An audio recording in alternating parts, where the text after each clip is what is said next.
Okay, now after you have, what do you call that? Yeah, listen and then listen to Ibu Zita presenting. Yeah, something that is what? New, yeah, some new book that we are going to use, the book that you are going to pilot, let's say. And then now I'm going to talk about something that has been around for a very long time, something that you learned, you studied when you first joined Leah, and then I don't know what kind of attitude that you have toward this. How much do you like lesson planning? Very much. Very much. Very much. Okay. Feel crazy about it. And when did Crazy about it. you love lesson planning very much? Okay, good. It's very nice to hear that. And then when was this? When was the last time you actually wrote a complete lesson plan? The last time you wrote a lesson plan? Yeah, yeah. Some time ago, a while ago back, then you were still in. Temple. Temple. Okay then. Before I begin, by the way, are you here by choice or because somebody told you to be here? Are you here by because you choose to be here or somebody told you to be here? Choice. You choose to be here. Oh, so I answered that question. Okay. No, really, I don't plan that kind of question. Just would like to answer something and come up with that. Yeah. Okay then. So this is a review, Pat. I have like 30 minutes to talk about this. We can go very quickly. I'm not going to present anything because it's a review. So what I'm going to do is actually asking you questions. Okay. So asking you questions. So most likely, I don't know. The place is quite big, but there are not many people. I suppose you can just shout out your answer, right? You are used to it, right? Shouting. Yeah. Okay. Okay then. So review that. Okay. Now let's just take a look at the first question. I told you I'm just going to ask you some questions. Let's say depending on how much time. We only have 30 minutes. We can go very slowly. Let's say. Yeah. Okay. The first one is. Answer the stages in lesson planning. Pre, while, post. That's very simple, right? Pre, while, post. Okay. And then what do we do at each stage? And this one can take quite some time. Now I'll give you some. What do you call that? When you ask a question and then you wait. Waiting. Okay.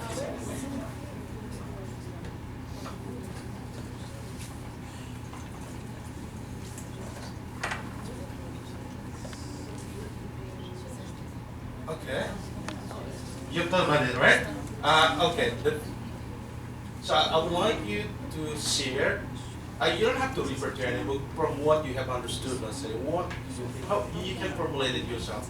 What is a pre? What is while? What is post? What are the things that we do at these stages? Anybody would like to?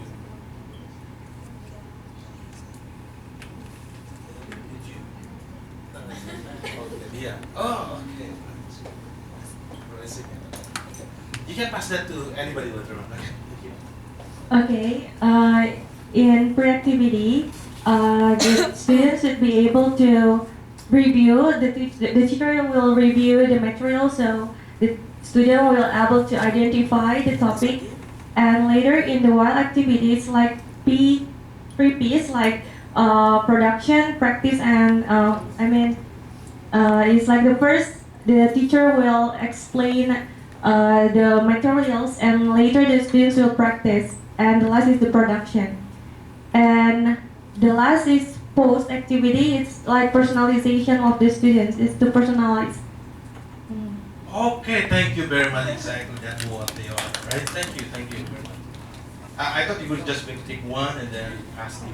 Okay, but that's okay. You have covered it. You got it all covered. Thank you. Okay, that's exactly what that is, right?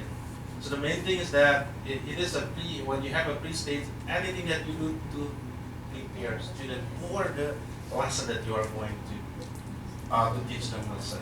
Okay, to make. Yeah, that includes reviewing probably. That includes activating student schemata. That includes getting student attention, let's say, right? Getting them interested in whatever topic that you plan to teach them. Okay. And then the while is that's the main activities, right? It's reading, they read. if it is writing, they write. Let's say if it is speaking, they speak. Let's say if this is listening, they speak along with all other activities. Now another big question is probably now what about the lesson objective, the terminal objective? Where at what stage student will achieve? Okay, at the end of the while, at the very end of the while, the terminal objective is achieved. Okay, at the very end of the while. Okay, great. And then after that you got post activity, something that you probably as a what? To extend probably to personalize, right? Yeah, to give feedback on the peer performance, probably to contemplate on certain ideas. You can do a lot of things. Okay. Okay. And then you can always find the lesson, I guess, in the lesson. Great. Great. So I think we're going to go this. Okay. So these are the states, and then you have already got the. Now the next question. Yeah, I know if we actually try to forget the 5 states lesson planning, but some people are really attached to it, and it seems like cannot let it go. Yeah. Okay. So we just take a look at how is the 3 states lesson plan different from the 5 states lesson plan? Just name anything that you remember, just one thing or two. Just show it out. How is it different? Like, okay, it has fewer stages. Yeah. Yeah. How is it different? Oh, it has fewer stages, which is very obvious, let's say, but then again, that's the answer. It's a valid answer, let's say. All right. One thing is that the 5 stages is more guided. Okay, 5 stages is more guided. Yeah. No, I think I agree. More guided. Okay. More structured. Yeah. A little bit more rigid, probably. Yeah. Okay. Anybody else? Okay. If I'm not mistaken. The production is at the end. The production is at the end. During the assessment. Mhm. But now, during the pre, while, and post, we just get the production. Yeah, all the students. Okay. All right. Okay. Okay. Yeah, the production. The production is of course one important stage in which actually the student, what do you call that? Produce the language, they get assessment. So there's a very clear cut. What do you call that? Compartment. You can call it compartments or boxes, let's say, on what activities should be done at which stage. What's right?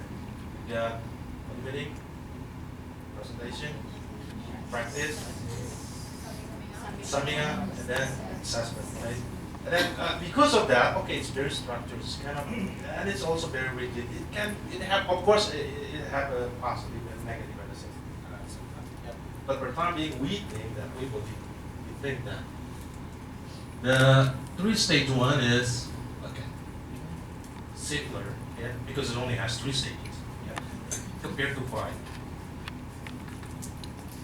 More flexible, you can do a lot of different things at different stages, so less, I don't know the word, compartmentalized. Yeah, less compartmentalized than the 5 stages. You have more room to do different things at each stage. The same way as saying more flexible. Lots of opportunities to explore the language and the content. Yeah, not just language but also the content. And then forces can be more easily integrated. Yeah. Forces has become quite a big thing for the last, I don't know, the last 5 years, 10 years? Yeah. Yeah, for the last 10 years, that's quite a big thing. And then it is going to be a lot easier to integrate forces when you use the 2 stages. Yeah. And then, what stage do you think you can actually, integrate the forces more easily? At what stage? At the while, at the pre or post? Yeah, you can actually integrate it at any stage actually, right? But then one of the most easiest probably to integrate the forces is at a post. Yeah, because it's open to you can really give an assignment, task to do, yeah, that require them to collaborate, to communicate, to think critically and create something. Let's say. Yeah. All right. Okay, now going back to the basic, let's say. We are going to go back to the pre-while post later on, and there's a little quiz that we're going to do. And then if we can answer all the questions, it will be done. Yeah. What are the language skills? And remember, of course, it's in the book here. What are those? The 4 language skills. Yeah, listening, speaking, reading, writing. Yeah. So usually it's always begin with the first one probably that students acquire or will acquire the language. Perhaps you begin with listening and speaking, reading a little bit later, right? And writing is later. And then some people actually have never got to that point because they are able to write. Okay. So those are the language skills, right? Okay.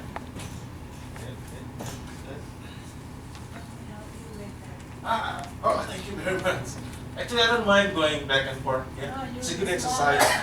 Yeah, it's a good exercise for me. I'm losing weight now, by the way. I've lost like 2 kilos for the last 3 months, I guess. Yeah. And I've gained a little bit. Then I've been a little bit more. Yeah, I lost 2 kilos and again like half a kilo. Okay. What are the language components? What are they again? Grammar, vocabulary, and pronunciation. It's easier, right? We got language skills and language components. Okay.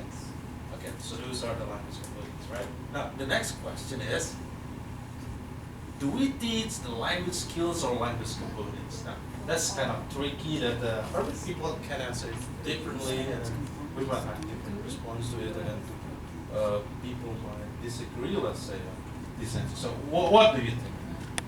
Do we teach the language skills or language components? Actually, we teach language skills. Okay.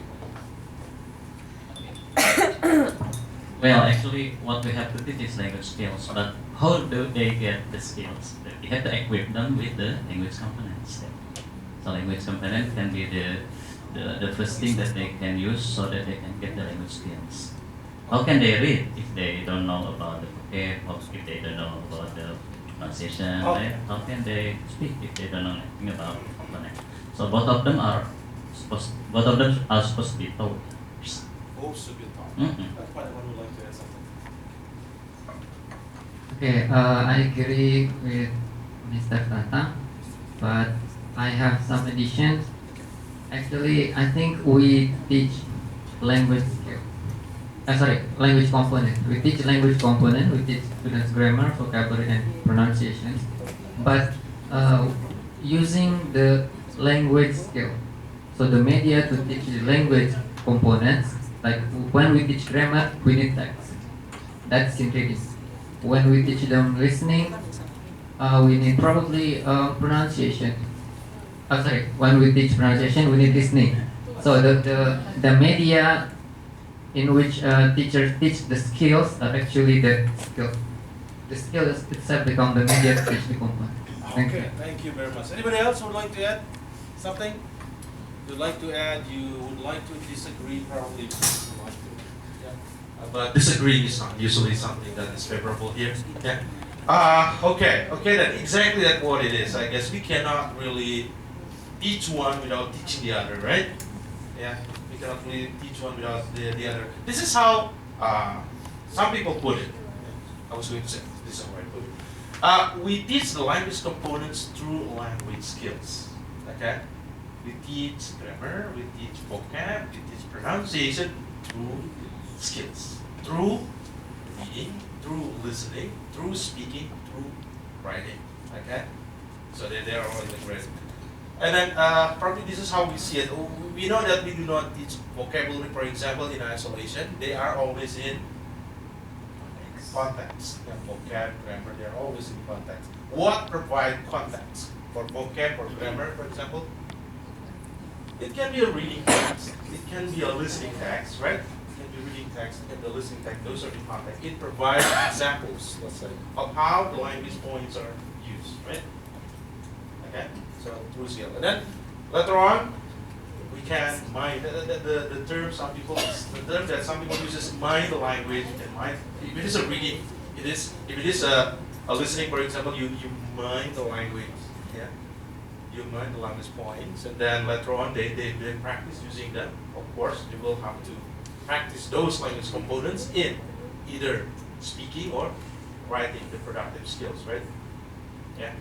Okay, so that's how we see it. That's how we see it. So we do not really separate it. We don't really teach. Oh, we only teach language skills. Or they cannot really be separated. But so we teach the language components through skills. Now let's just put it that way. Now if you have some, I don't know, what is it? I think this one is quite simple, quite straight, yeah, quite direct. But you have something more direct, more straightforward than that. Okay, you can come without expressing that. As far as I know, I think this is one of the most direct, one most simple, straightforward definition or explanation of that. We teach language components through language skills. Okay, next. Hey, sorry, would you mind quick? Just this one is a little bit quick. Sorry, another. Let's see, because if you have to push it right. Okay, let's see. Wait a minute. Okay. Now, another quiz. Let's say another quiz. Let me show you. Another quiz. Sorry, I know you know, but I didn't do it right. So, no. This. Okay. I'm just going to show you some activities, and then you will have to classify or determine. Let's say at which stage the activities should be done. Okay. Just very quick. Let's see.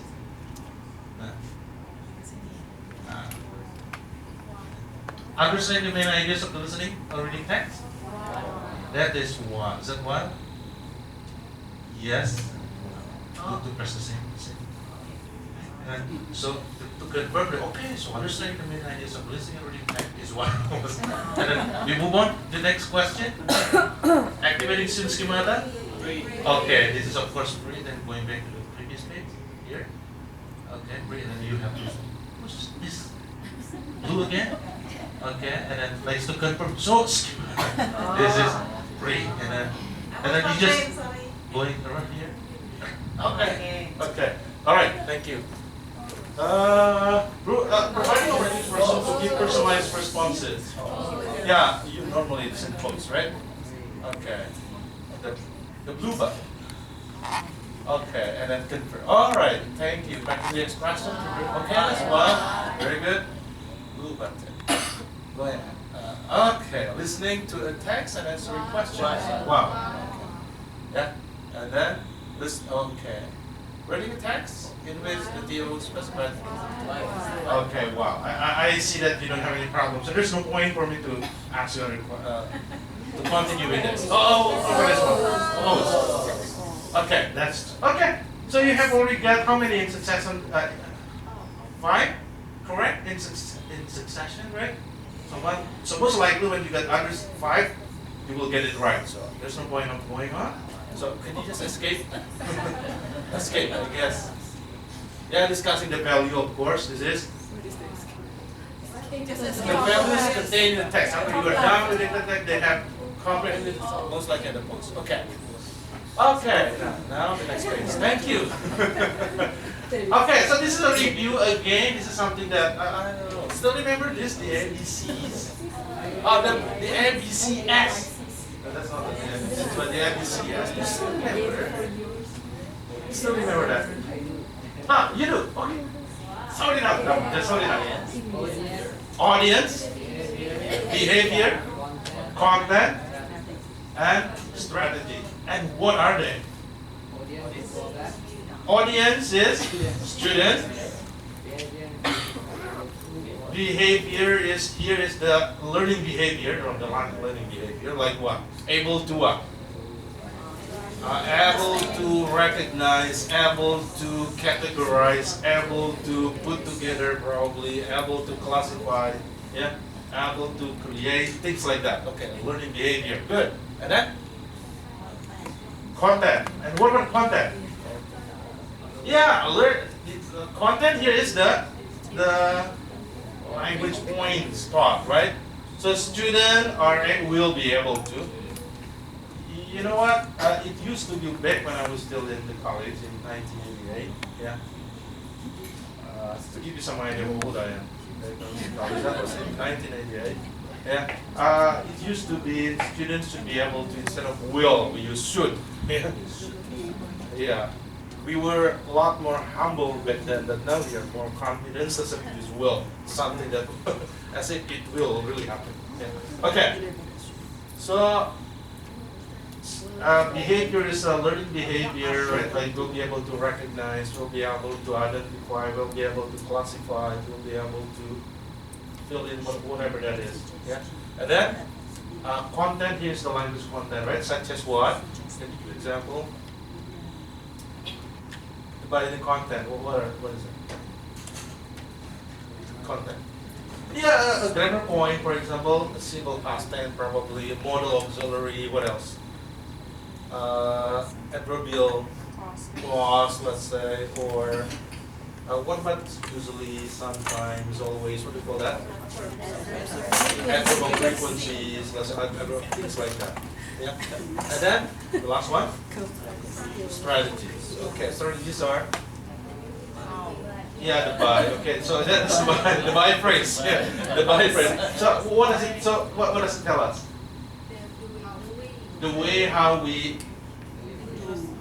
achieve, let's say, the objective set, right? Okay. Okay. So this is what we what we call like the principle. You can call that principle that we use when we write our objectives, right? When we write our objectives. By the objective, we got two different objectives. What are they? We got terminal objectives and we got the enabling objectives. What's the terminal objective?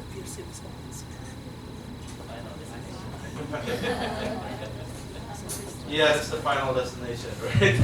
Okay, the final destination. Okay, so this is what you would like to achieve by the end of a lesson usually, right? Whether you would like your student to be able to comprehend the text, if it is reading, whether you want your students to be able to write, let's say, write a certain, for example, write an email probably, whether the student will be able to talk about, let's say, whether we will be able to comprehend a text, let's say. Now, normally, when we talk about the terminal objective, we only have that, right? We do not include the strategies. Why not? In the terminal objective, we do not usually write the strategies because all the strategies are in the enabling objective. Everything that we do in the enabling objective are supposed to gear up to the terminal objective, right? Yeah. Okay. So that's one of the reasons. Okay. Can you? Rima, do you think you can come up with an example of enabling objective? Sorry to put you on the spot. Student will be able to present their experience. Okay. One smaller one, like terminal objectives. You play a game, you saw a picture, and then you ask student to run or to use a swap. What's that? Fly swap. Let's say to competing with their friend.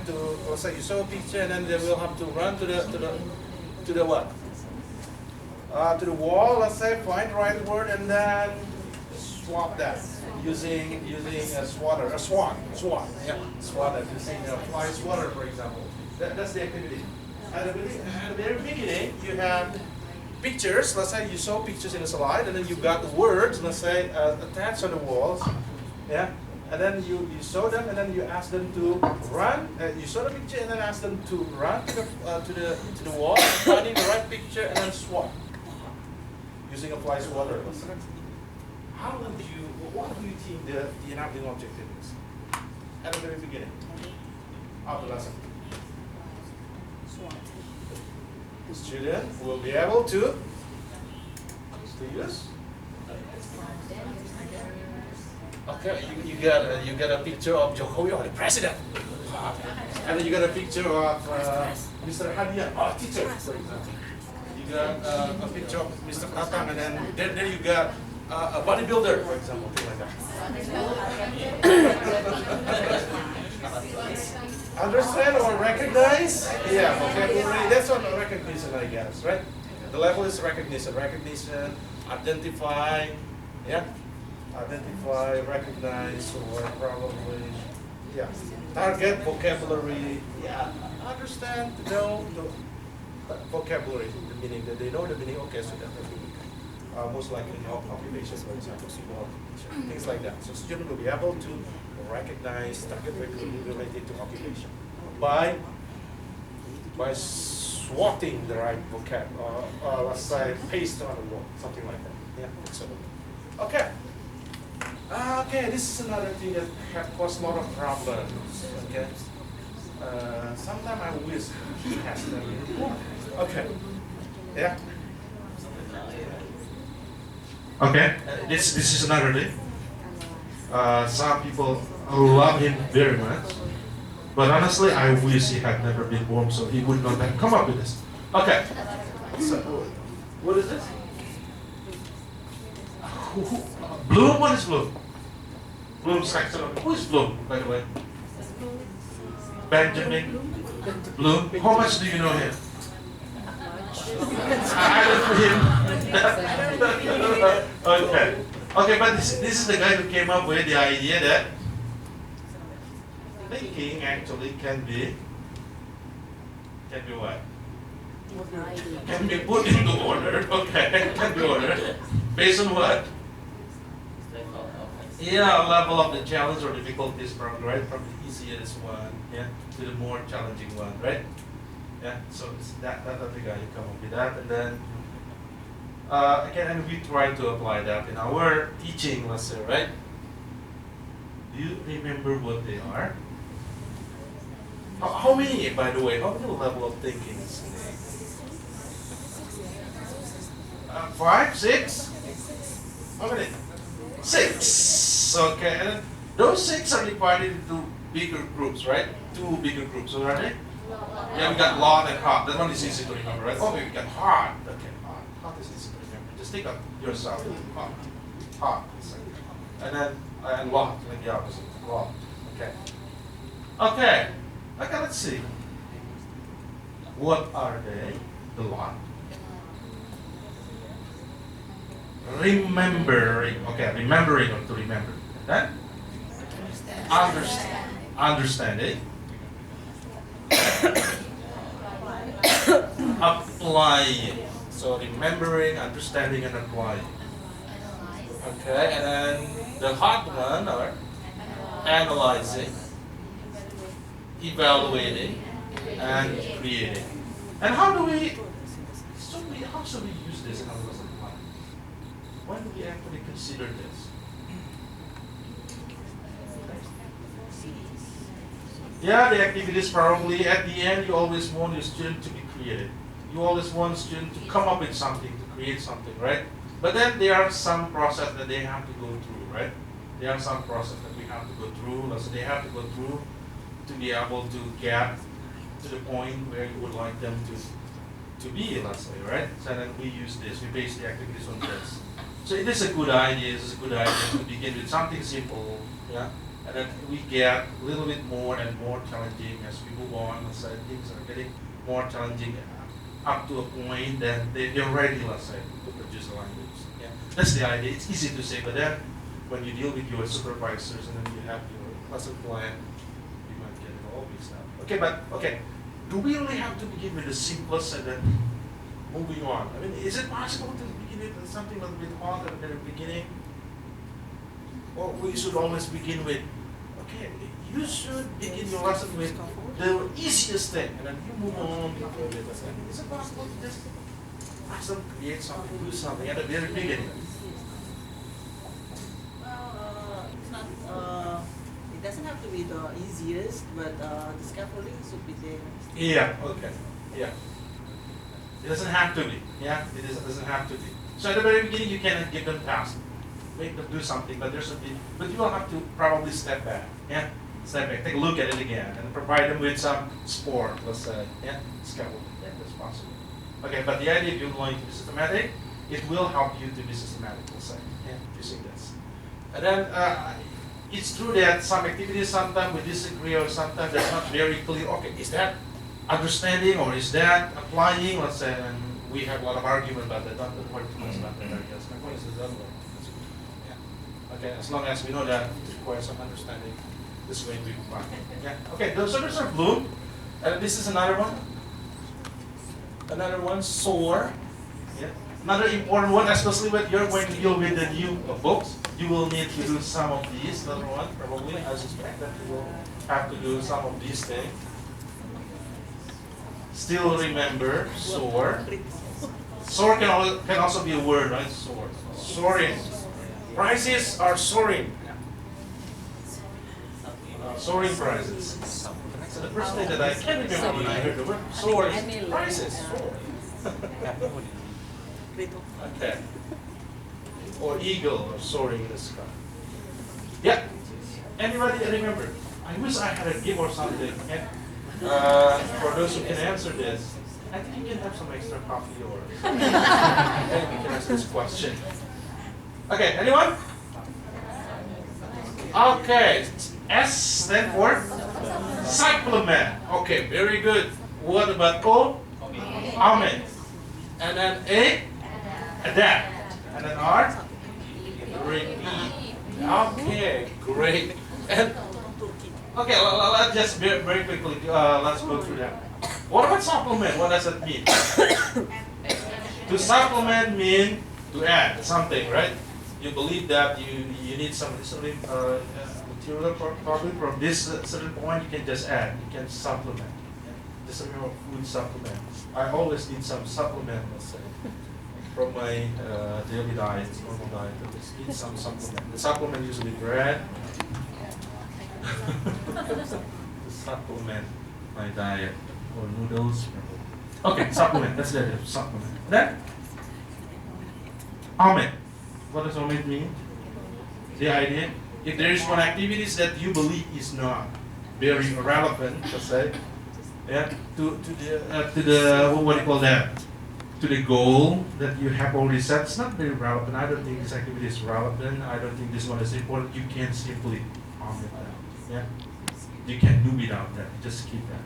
But of course, you cannot skip the whole unit. Yeah, I don't like this unit. I think I would like to change to another unit. Okay, let's just omit that.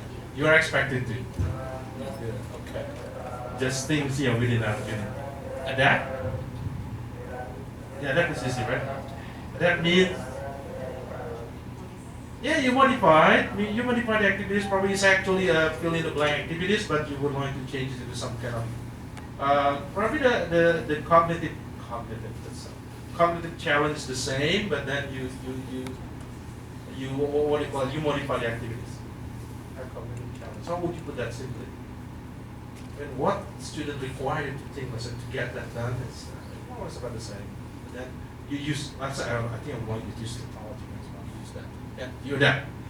And then repeat. Now, this is where a lot of people have different ideas about this one. To repeat, what does that mean to repeat?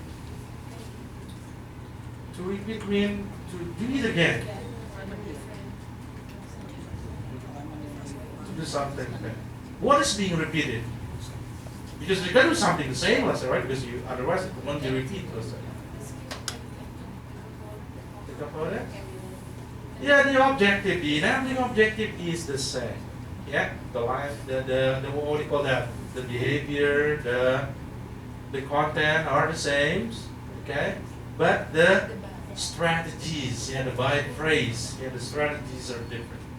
So you have the same objective, and then it looks like the student have not got it, but the student will be able to use the simple present tense to talk about their daily activities, for example. It's a little bit too big for them to objective, right? You have that. And then, they cannot, let's say, do it, right? So having the same objective, yeah, you will have to do different things. Okay, that's the idea. Okay. Okay, now this is, why is it important? Why SOAR is important? Because, yeah, you can begin your answer with because. Why is SOAR important? It's about plan B, sir. Oh yeah, it's about plan B. Yeah, I mean, it's it's always always do it plan because what we have planned. You have planned? It's not always work the way we want it, Yeah. right? Okay. Okay. There's a one other reason. Great. We Yeah. have to adjust with the students. We have to make some adjustment along the way, let's say with the student ability day, student current. When you are planning, you make some assumption, right? You make assumption, oh, I think my student know this, I think my student has learned this, and it turned out that, okay, they do not know anything. You follow your assumption of wrong, let's say. Yeah, okay. Okay, anything else? Yeah, because no book is perfect. Let's say the book is perfect, we are not perfect. Probably we interpreted it differently. And somehow we see it differently and we don't think the way how the writer thinks. And then we need to adapt, we need to adjust, we need to modify. Yeah, so that's why. Okay. Besides what Paratan says as well. That's also important. I don't know if you're familiar with this, but back then when I was still even in high school, I guess some people tell me this, like, man proposes, God disposes. Yeah. Okay, okay. Man proposes, God disposes. You have planned things, right? But your plans will not always turn out the way you want it, right? There are always, let's say, odds. The odds can be quite high. Yeah. Your plans not turning out the way you want it. Okay. Now, here we got this, the 4 C's. We have talked about this earlier. I guess you still remember them, right? What are they again? Now I'm still not sure about the sequences. Is there any fixed sequence though? Yeah, we got communication, but I tend to begin with communication. Yeah, it seems like it's the first thing that should happen before anybody can collaborate. You got to communicate first. That's like simply because of that. Yeah. But you can be creative first and then you communicate. Right? Okay, you can create things first and then you communicate it to others. So, okay, there's no fixed. No big sequences like that. Yeah. So first we get communication, collaboration, creativity, critical thinking. Usually creativity is for that. What are they actually? What are these 4 skills? Why do they matter?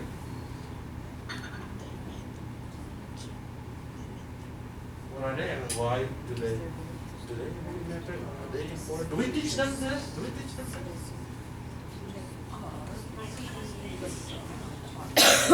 Oh, better.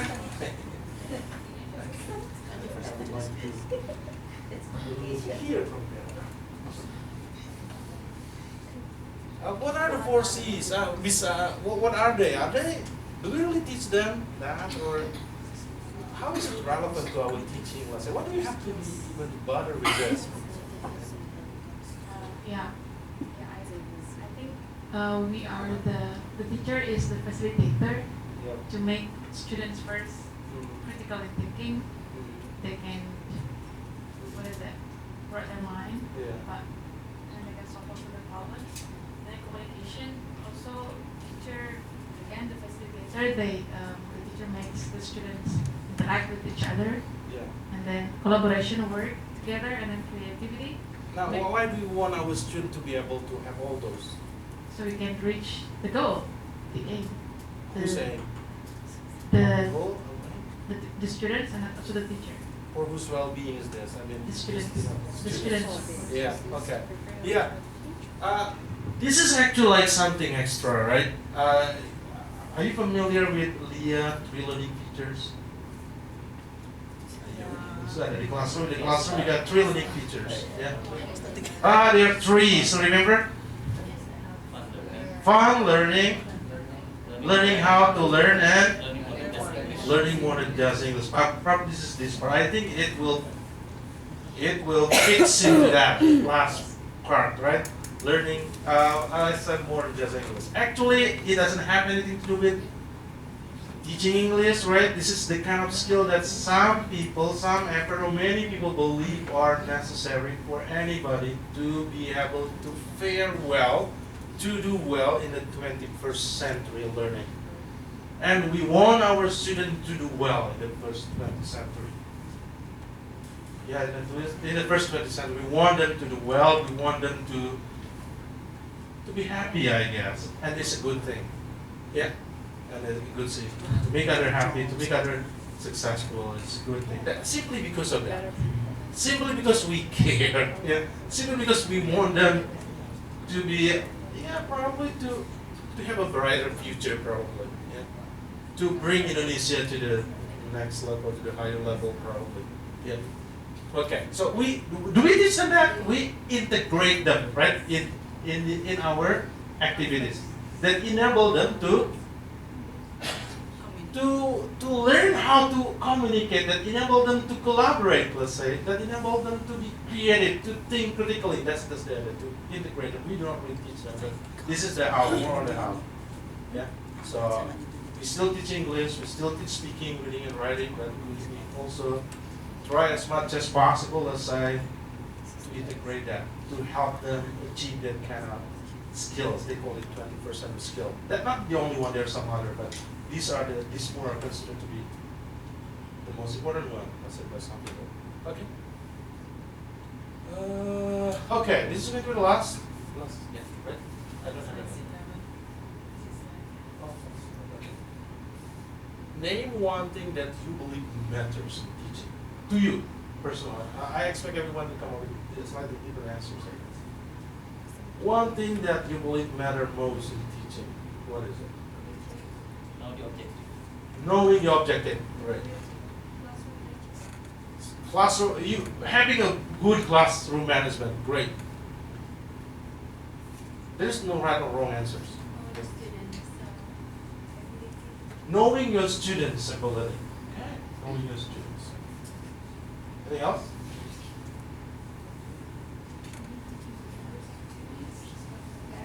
Varied activities. Okay, very so. All those are important. All those things matter. Let's say now we're teaching, right? Yeah. And there's another some people care. Yeah. Care. Let's say make sure that you care of their well-being. You care how your students are doing. You care whether they are hungry or they're happy, let's say. You care of those little things. Yeah. Okay. Remember, there's a saying that goes, your students do not care how much you know until they know how much you care. And how do you know? I mean, the least thing that you can do to let them know that you care is the least thing that you can do, let's say, to let the student know that you care is, well, what do you think? Least thing, I said that like the least thing. Remember your students. Yeah, let's say you remember your student names. You remember your student name, but they don't. That's okay. That's okay. You will still be rewarded. They will still be happy. Let's say. But you usually introduce yourself to your student, right? Yes. Yeah. Beginning, if they come. At the very beginning. Okay. So the least thing that we can do is you remember the names. Yeah. And it's going to be great if you remember things they like. I heard that you were sick last week, let's say. How are you now? Okay? They will be happy, let's say. Yeah. They would not expect that it will surprise them that you remember those things. Yeah. Care, or it's another way of just trying to build human connection, that human connection. So that you are a human, I guess. You're not always perfect. You do not know everything. You have the answers to every problem. No. Yeah. So that try to build connection with them. Once there's a good connection between you and your students, I mean, things are going to be great, I guess. Yeah. If you make a mistake, they will understand you. Yeah. If you made a mistake, you apologize. That's it. Yeah. Okay. And it will be okay with them. Okay. Yeah. Compared to if you present yourself as somebody firm, very firm, and then somebody who knows everything and all this. And then when you will make a mistake, you will be in trouble. Yeah. Okay. Okay. So that's all for me. I know it's very little, but. Okay, but hopefully it reminds you of some basic or important thing what you have to think about when you're planning your lesson. Thank you very much.